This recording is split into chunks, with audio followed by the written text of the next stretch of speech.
মার্কিন president Donald ট্রাম্পের পর এবার রাশিয়ার সঙ্গে বাণিজ্য করা দেশগুলোকে হুমকি দিলেন ন্যাটো মহাসচিব মার্ক রুট।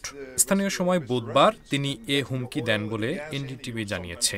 ন্যাটো মহাসচিব বলেছেন, ব্রাজিল, চীন এবং ভারতের মতো দেশগুলো যদি রাশিয়ার সাথে বাণিজ্য চালিয়ে যায় তবে তারা দ্বিতীয় পর্যায়ের নিষেধাজ্ঞায় পড়তে পারে।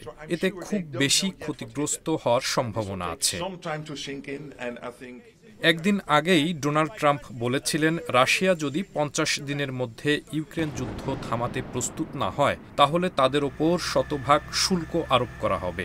রাশিয়ার সঙ্গে বাণিজ্য করা দেশগুলোর ওপর দ্বিতীয় পর্যায়ের শুল্ক বসানো হবে বলেও হুঁশিয়ারি দেন তিনি।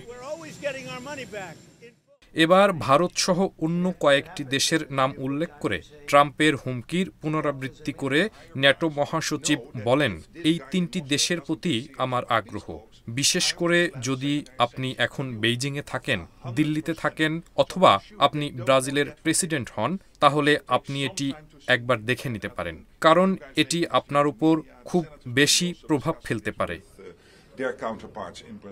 মার্ক রুট বলেন, দয়া করে ভ্লাদিমির পুতিনকে ফোন করুন এবং তাকে বলুন শান্তি আলোচনার বিষয়ে গুরুত্ব সহকারে কাজ করতে হবে, অন্যথায় এটি ব্রাজিল, ভারত এবং চীনের ওপর ব্যাপকভাবে প্রভাব ফেলবে।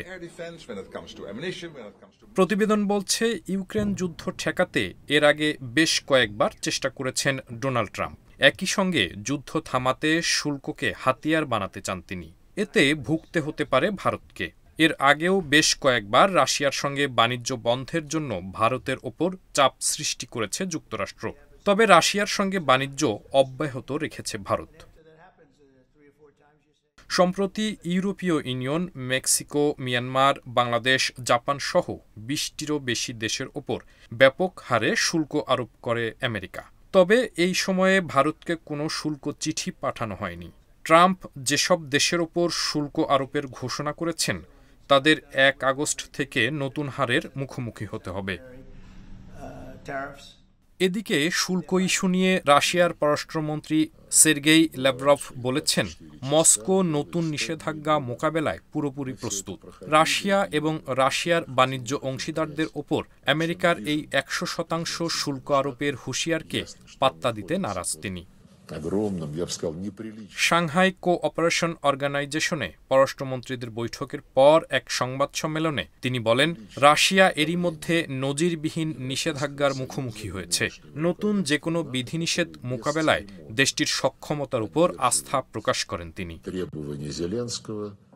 ইউক্রেনের জন্য দূরপাল্লার ক্ষেপণাস্ত্র নিয়ে আলোচনা চলছে কিনা জানতে চাইলে মার্ক রুট বলেন, এটি প্রতিরক্ষামূলক এবং আক্রমণাত্মক উভয়ই।